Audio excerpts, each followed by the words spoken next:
Alors là, tu sais quoi? Là, tu m'as épaté. Là, tu m'impressionnes. Je t'aurais pas cru comme ça.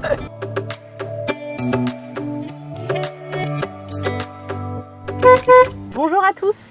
On se retrouve pour un nouvel épisode de notre série En route pour. Nous sommes pendant 2 semaines au Printemps des sports équestres à Fontainebleau et place pour cette première semaine au dressage et au paradressage. Pour l'occasion, nous emmenons avec nous Vladimir Vinchon, cavalier de l'équipe de France de paradressage, pour faire un petit tour en voiture. C'est parti!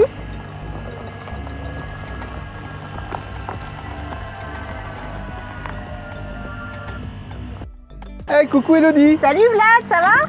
Oh, à la porte, je pourrais remonter. Non, ça, c'est les essuie-glaces, Elodie. Non mais... Oh, Alice. Comment tu vas? Bah, ça va et toi? Oh, bah écoute. Installe-toi, hein. Oh oui. Oh, Et on est bien là-dedans, hein. oh la vache.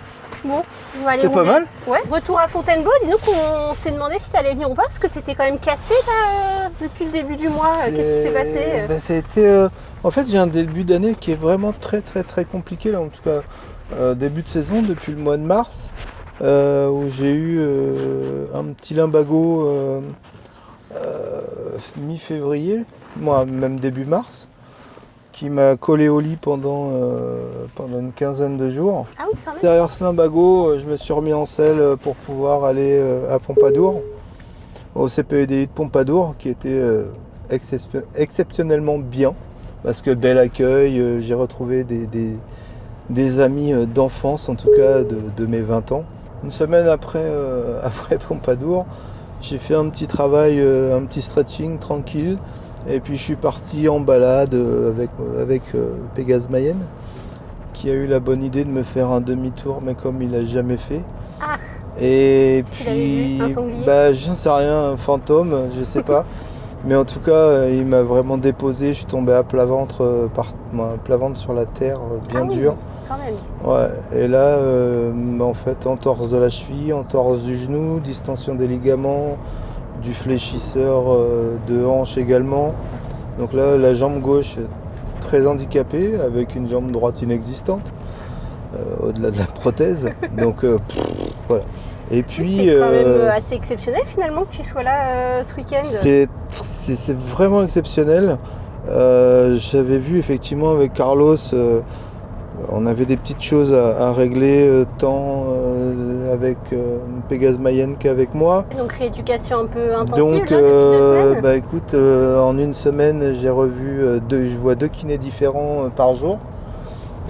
L'ostéo, bon, une fois la semaine, mais sur 10 jours de temps, je suis chez le kiné 2 fois par jour. Du coup, quels vont être quand même tes objectifs ce week-end avec Pégase Mayenne? Mes objectifs de ce week-end avec Pégase Mayenne, c'est de faire des reprises propres, de travailler des points faibles que l'on a sur les CP, en tout cas en compétition.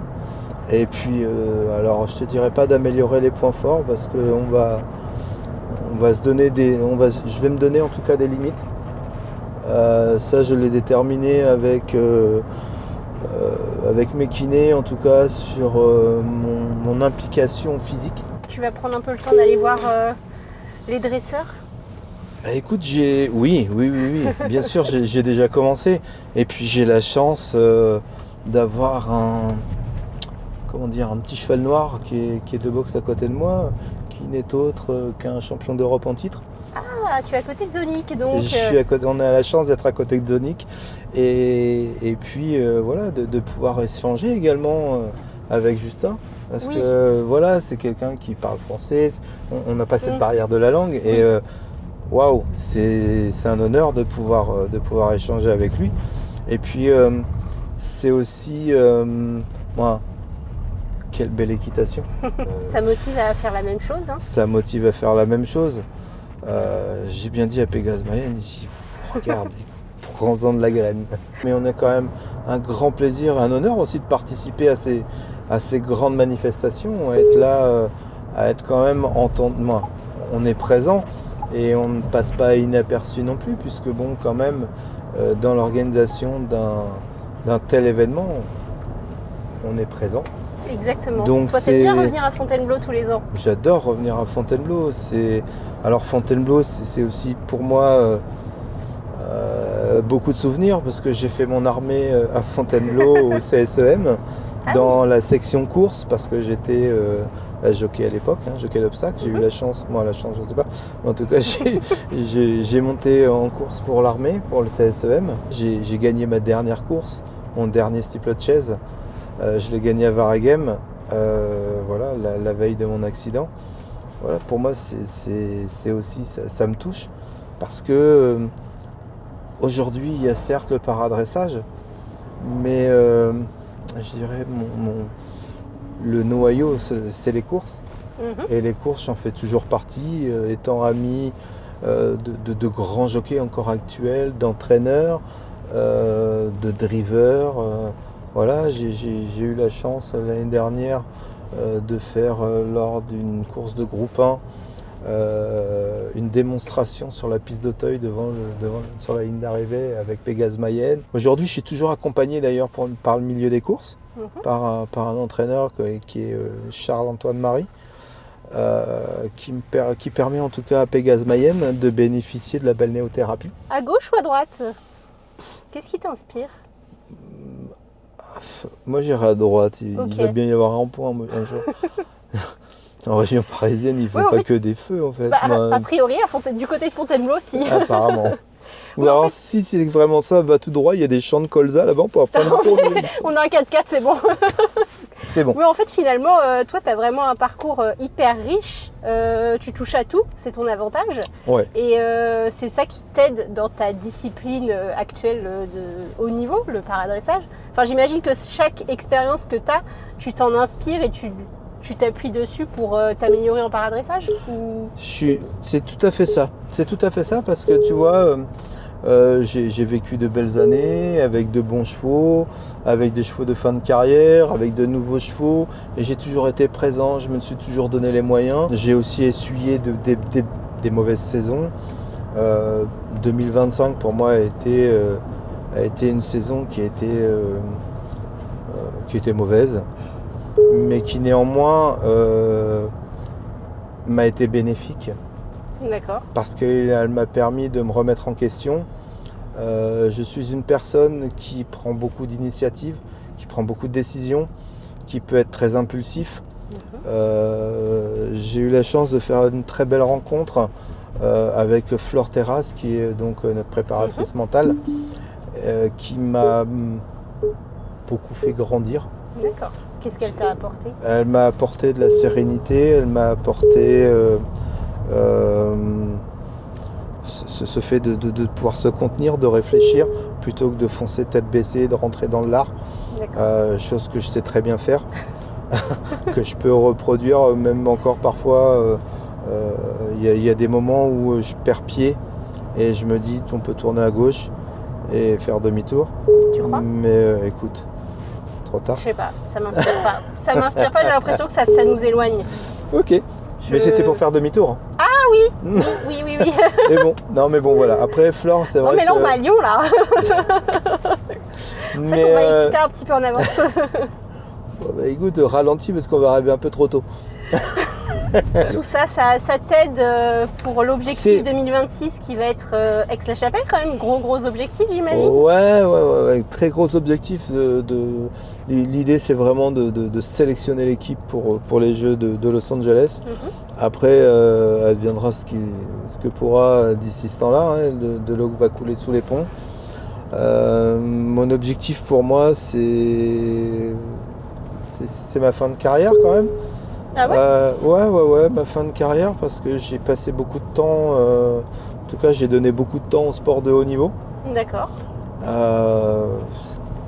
Voilà, j'ai du temps, j'arrive à 50 ans, moi j'ai passé 50 ans même, j'en aurai 54 ou 5, je sais plus, 54 je crois pour les Jeux de 2028. J'ai un cheval qui a ce fort potentiel pour moi de médailles. On est un couple qui va encore impressionner, même s'il y a des jeunes qui arrivent, en tout cas des jeunes couples. La France, on a des envies. On a Carlos Lopez qui est arrivé il y a 5-6 ans, qui nous a vraiment propulsés.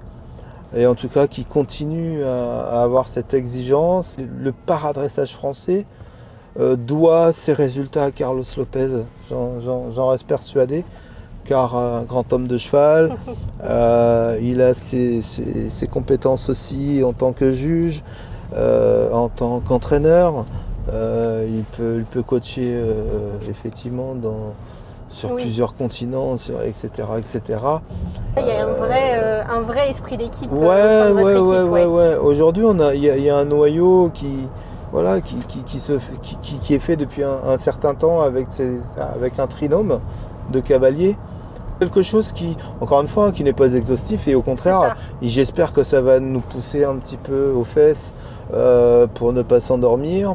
Justement, tu parlais au début de cette interview qu'il y avait des petits points à régler avec Pégase Mayenne. C'est quoi un peu vos points sur lesquels vous travaillez?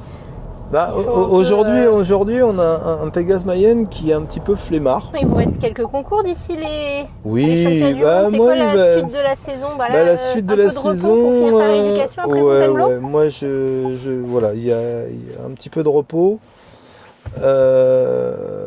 Le prochain test, ça va être Hagen chez Kasselmann, chef Kasselmann en Allemagne. Et puis après, viendra les sélections des championnats du monde. Il y a des nationaux qui sont en vue pour ma part.